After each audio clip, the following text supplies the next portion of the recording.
Bye माँ, मैं निकल रही हूँ। और हाँ, भूलना मत, दोपहर के खाने से पहले दवा जरूर खा लेना। कहकर पल्लवी ऑफिस जाने लगी। तभी ललिता ने उसे रोककर कहा, ये पकड़ो टिफिन, रोज भूल जाती हो। और हाँ, पहुंचते ही फोन जरूर कर देना। मैं भूल भी जाऊं तो क्या आप भूलने देती हो माँ? पकड़ा ही देती हो खाने का टिफिन। लाड़ दिखाते हुए पल्लवी ने कहा तो ललिता भी प्यार के साथ नसीहतें देने लगी कि वो कैंटीन से कुछ न खाए। हाँ हाँ, नहीं खाऊंगी मेरी माँ। वैसे याद है ना, शाम को 5 बजे आप तैयार रहना, मैं जल्दी आने की कोशिश करूंगी। ये बात पल्लवी ने इशारों में कही तो ललिता ने भी इशारों में ही जवाब दिया कि वे तैयार रहेंगी। क्या इशारे हो रहे हैं दोनों के बीच? ललिता और पल्लवी को इशारों में बात करते देख विपुल ने कहा, देख लो पापा, जरूर यहाँ सास बहू और साजिश चल रही है। विपुल की बातें सुनकर अमित जी भी हंसे बिना नहीं रह पाए, मगर विपुल तो अपनी माँ के पीछे ही पड़ गया, ये जानने के लिए कि इशारों में पल्लवी ने उनसे क्या कहा। ये हम सास बहू के बीच की बात है। प्यार से बेटे के कान खींचते हुए ललिता बोली।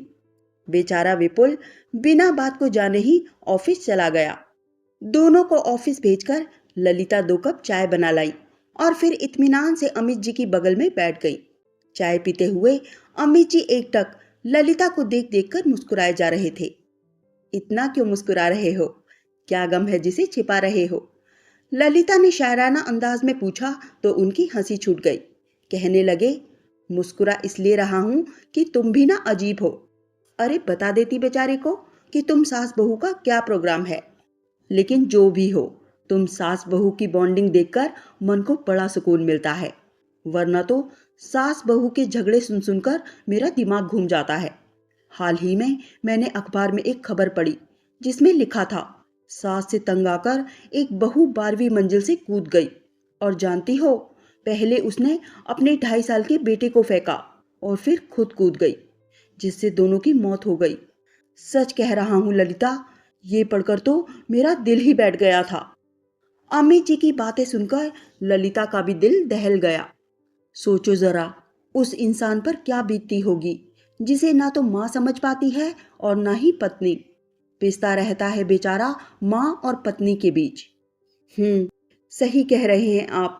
हमारे समाज में जब एक लड़की शादी के बाद अपना मायका छोड़कर, जहां उसने लगभग अपनी आधी जिंदगी पूरे हक के साथ गुजारी होती है, ससुराल में कदम रखते ही उसके दिल में घबराहट सी होने लगती है कि यहाँ सब उसे दिल से तो अपनाएंगे ना, अपने परिवार का हिस्सा समझेंगे ना। ज्यादातर घरों में यही होता है कि बहू को आए अभी कुछ दिन हुए नहीं कि जिम्मेदारी की टोकरी उसे पकड़ा दी जाती है। उसे ये तो समझा दिया जाता है कि सास ससुर के साथ साथ ननद देवर और नाते रिश्तेदारों को भी सम्मान देना होगा, लेकिन ये नहीं समझाया जाता कि आज से ये घर उसका भी है और ससुराल में उसकी राय भी उतनी ही मान्य होगी जितनी घर के बाकी सदस्यों की। क्या एक बहू का ये अधिकार नहीं कि घर के हित के लिए जो भी फैसले लिए जाएं, उनमें उसकी भी राय शामिल हो? क्यों सास को लगने लगता है कि बहू आते ही उससे उसके बेटे को छीन लेगी? अगर ऐसा ही है तो फिर ना करे वे अपने बेटे की शादी, रखें अपने ही आंचल में छिपाकर। अगर शादी के बाद बेटा अपने परिवार को कुछ बोल जाए तो सबको यही लगने लगता है कि बीवी ने ही सिखाया होगा उसे ऐसा बोलने के लिए, और यही झगड़े की जड़ है। हर बात के लिए बहू को ही दोषी ठहराया जाने लगता है, और तो और उसके मायके को भी नहीं छोड़ते लोग। कहते हुए ललिता की आंखें गीली हो गईं, जो अमित जी से भी छिपी नहीं रह पाई। वे समझ पा रहे थे कि आज ललिता के मन का गुबार निकल रहा है और वो वही सब बोल रही हैं जो उनके साथ हुआ है। उन्हें भी तो याद है, कभी उनकी माँ ने ललिता को चैन से जीने नहीं दिया। बात बात पर ताने उलाहने, गाली गलौज, यहाँ तक कि थप्पड़ भी चला देती थी वे ललिता पर, और वो बेचारी रो कर रह जाती। लेकिन क्या कोई भी लड़की अपने मायके की बेइज्जती सहन कर सकती है भला? जब ललिता की सास उसके मायके के खिलाफ कुछ बोल देती तो उससे सहन नहीं होता और वो पलटकर जवाब दे देती। ये बात उनकी माँ के बर्दाश्त के बाहर चली जाती। गरजते हुए वो कहती, अगर फिर कभी ललिता ने कैंची की तरह जबान चलाई तो वे उसे हमेशा के लिए उसके मायके भेज देंगी, क्योंकि उनके बेटे के लिए लड़कियों की कमी नहीं है। बेचारे अमित जी भी क्या करते, खून का घूंट पीकर रह जाते, पर अपनी माँ से कुछ कह नहीं पाते। अगर कुछ बोलते तो जोरू का गुलाम कहलाते। और पहले के जमाने में कहाँ बेटे को इतना हक होता था कि वो पत्नी की तरफदारी में कुछ बोल सके।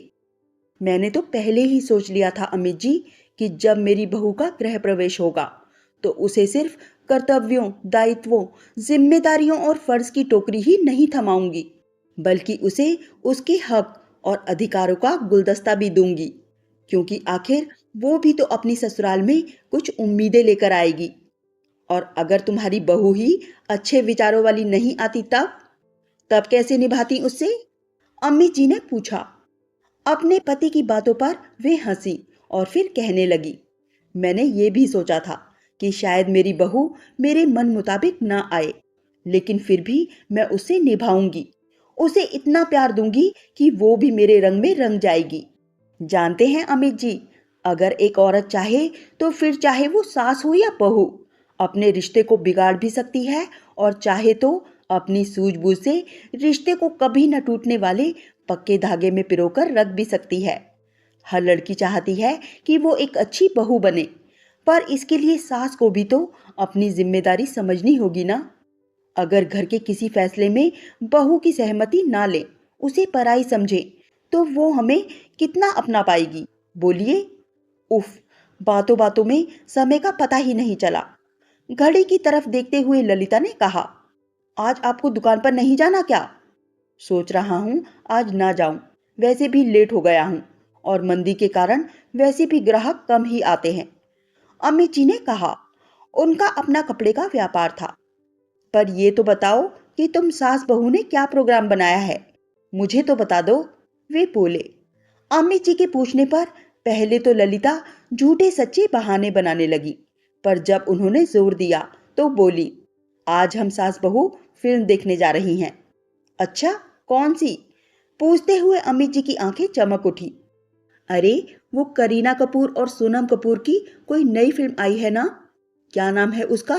हाँ, याद आया, वीरे दी वेडिंग। वही देखने जा रहे हैं। आज आप घर पर ही हैं तो ध्यान रखना घर का। अच्छा, तो अब तुम सास बहू फिल्म देखो और हम बाप बेटा खाना पकाएं, यही कहना चाहती हो ना? हाँ, सही तो है, हंसते हुए ललिता बोली और फिर किचन की तरफ बढ़ गई। अच्छा ठीक है, खाना हम बना लेंगे, पर एक कप चाय और पिला दो, अम्मी जी ने कहा तो ललिता भुनभुनाई, ये कहकर कि घर में रहते हैं तो बार बार चाय बनवाकर परेशान कर देते हैं। जो भी हो, पति पत्नी अपने जीवन में बहुत खुश थे, और हो भी क्यों ना, जब पल्लवी जैसी बहू हो। शादी के 2 साल हो गए हैं, पर कभी उसने ललिता को ये एहसास नहीं दिलवाया कि वो उनकी बहू है। पास पड़ोस, नाते रिश्तेदार इन दोनों के रिश्ते को देखकर हैरान होते हैं और कहते हैं कि क्या सास बहू भी कभी ऐसे एक साथ इतनी खुश रह सकती हैं? लगता ही नहीं कि दोनों सास बहू हैं। पल्लवी एक मल्टीनेशनल कंपनी में अच्छे पैकेज पर नौकरी कर रही थी, और वहीं उसकी मुलाकात विपुल से हुई, जो जान पहचान के बाद दोस्ती और फिर प्यार में बदल गई। 2 साल तक बेरोक टोक उनका प्यार चलता रहा, और फिर दोनों परिवारों की सहमति से शादी के बंधन में बंध गए। वैसे तो बचपन से ही पल्लवी को सास नाम के प्राणी से डर लगता था, क्योंकि उसके जहन में एक हवा सा बैठ गया था कि सास और बहू में कभी नहीं पट सकती, क्योंकि अपने घर में भी तो उसने आए दिन अपनी माँ और दादी को सिर्फ लड़ते झगड़ते ही देखा था। जो जो वो बड़ी होती गई, दादी और माँ में लड़ाइयाँ भी बढ़ती चली गई। उसे याद है जब उसकी माँ दादी में झगड़ा होता और उसके पापा किसी एक की तरफदारी करते तो दूसरी का मुंह फूल जाता। हालत ये हो गई कि फिर उन्होंने बीच में बोलना ही छोड़ दिया। जब भी दोनों में झगड़ा होता, पल्लवी के पापा घर से बाहर निकल जाते। नाते रिश्तेदारों और पास पड़ोस में भी तो आए दिन सास बहू के झगड़े सुनते देखते वो घबरा सी जाती। उसे याद है जब पड़ोस की शकुंतला चाची की बहू ने अपने शरीर पर मिट्टी का तेल छिड़ककर आग लगा ली थी, तब ये सुनकर पल्लवी की रूह कांप उठी थी। वैसे हल्ला तो यही हुआ था कि उसकी सास ने ही उसे जलाकर मार डाला, मगर कोई सबूत न मिलने के कारण वो कुछ सजा पाकर ही बच गई थी। मगर मारा तो उसे उसकी सास नहीं था, क्योंकि उसकी बहू तो गाय समान सीधी थी। ऐसा पल्लवी की दादी कहा करती थी। पल्लवी की दादी भी किसी सांपनाथ से कम नहीं थी, और माँ तो नागनाथ थी ही, क्योंकि दादी एक सुनाती तो माँ 1000 सुना डालती। खैर, एक दिन पल्लवी की दादी इस दुनिया को छोड़कर चली गई, लेकिन हैरानी तो उसे तब हुई जब दादी की 13वीं पर मोहल्ले की औरतों के सामने घड़ियाली आंसू बहाते हुए पल्लवी की माँ शांति कहने लगी कि उनकी सास सास नहीं माँ थी उनकी। जाने अब वे उनके बगैर कैसी जी पाएंगी। मन तो हुआ पल्लवी का कि कह दे कि क्यों झूठे आंसू बहा रही हो माँ, कब तुमने दादी को माँ माना। मगर वो चुप रही। मन ही मन सोचने लगी कि बस नाम ही शांति है उसकी माँ का, काम तो सारे अशांति वाले ही करती हैं। सास बहू के झगड़े सुन देखकर पल्लवी का तो शादी पर से विश्वास ही उठ गया था। जब भी उसकी शादी की बात चलती वो सिहर जाती, सोचती जाने कैसी ससुराल मिलेगी। कहीं उसकी सास भी शकुंतला चाची जैसी निकली तो, या कहीं उसमें भी उसकी माँ का गुण आ गया तो। ऐसे कई सवाल उसके मन को डराते रहते। अपने मन का डर उसने विपुल को भी बताया, जिसे सुनकर उसकी हंसी रुक ही नहीं रही थी। किसी तरह अपनी हंसी रोककर वो कहने लगा, हाँ, मेरी माँ सच में ललिता पवार हैं। सोच लो, अब भी समय है, कहीं ऐसा ना हो तुम्हें बाद में पछताना पड़े। फिर हंसते हुए बोला, अरे पागल, मेरी माँ पुराने जमाने की सास नहीं है, तुम्हें उनसे मिलने के बाद खुद ही पता चल जाएगा। विपुल की बातों ने उसका डर जरा कम तो कर दिया, पर पूरी तरह से खत्म नहीं हो पाया। अब भी सास को लेकर दिल के किसी कोने में डर तो था ही। विदाई के वक्त बड़े प्यार से शांति ने भी अपनी बेटी के कान फूंकते हुए समझाया था, देख बिटिया, सास को कभी भी माँ समझने की भूल ना करना, क्योंकि सास तो चुड़ैल का दूसरा रूप होती है।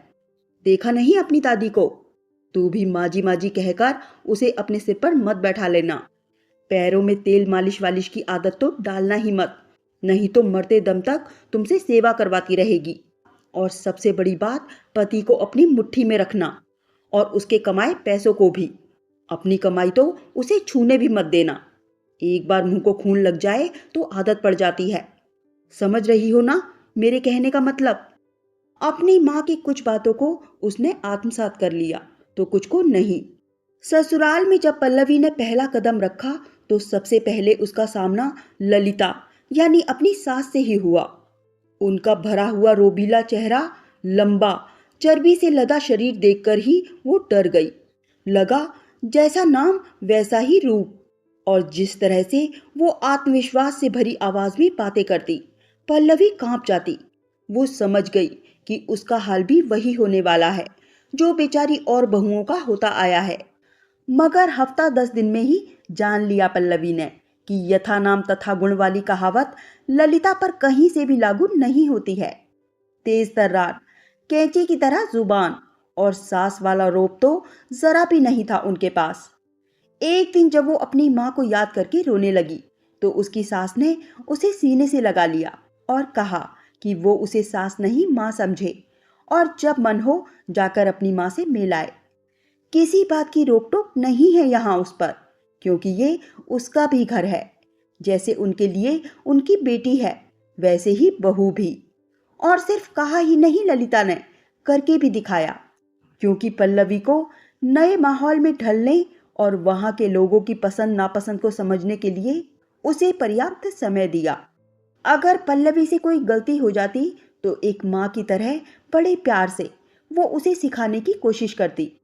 पाक कला में तो उसकी सास ने ही उसे माहिर किया था, वरना एक मैगी और अंडा उबालने के सिवा और कुछ कहाँ बनाना आता था उसे। लेकिन कभी ललिता ने उसे इस बात के लिए ताना उल्हाना नहीं मारा, बल्कि बोलने वालों का भी ये कहकर मुंह चुप करा देती कि आज की लड़कियां चांद पर पहुंच चुकी हैं। पर अफसोस कि हमारी सोच आज भी वही की वही है, क्योंकि हमें बहू सर्वगुण संपन्न चाहिए क्या हम सासे भी हैं सर्वगुण संपन्न? और यही उम्मीद हम अपनी बेटियों से क्यों नहीं लगाते? फिर क्या मजाल जो कोई पल्लवी के बारे में कुछ बोल भी दे।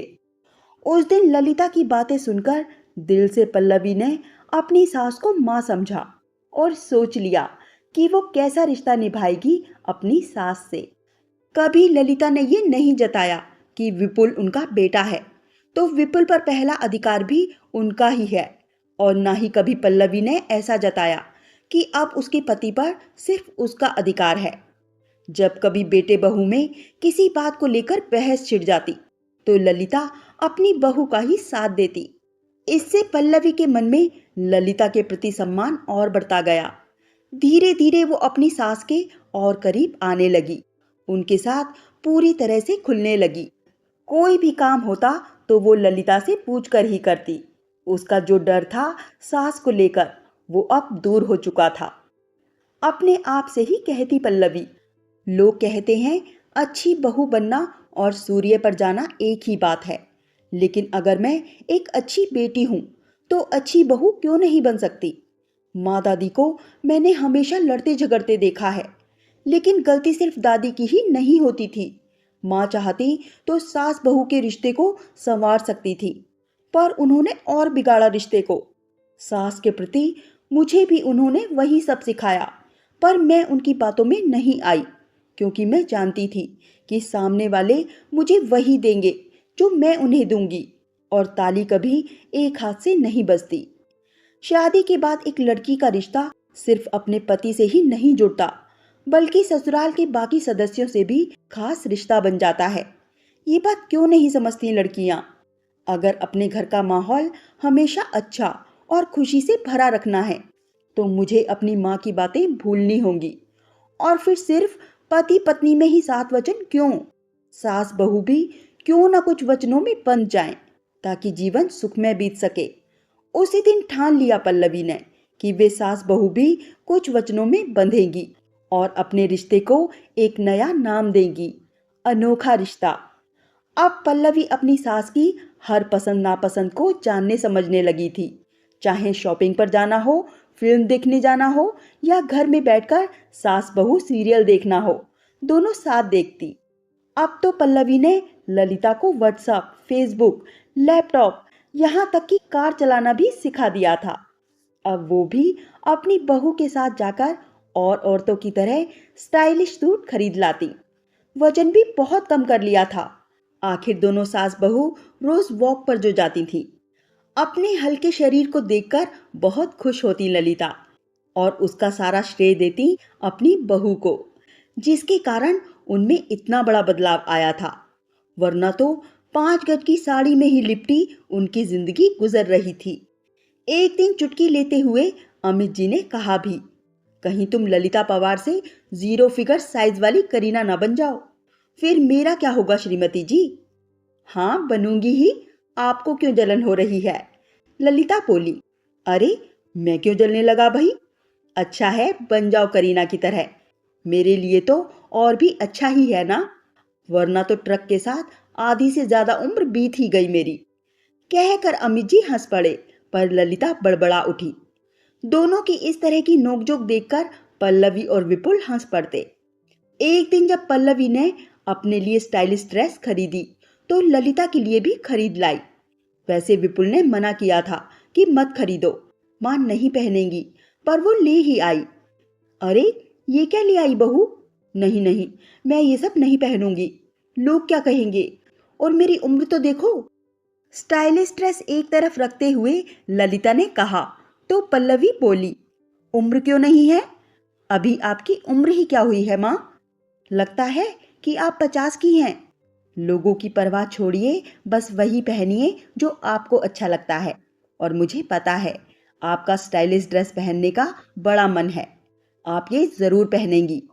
हुक्म सुनाकर पल्लवी फ्रेश होने चली गई।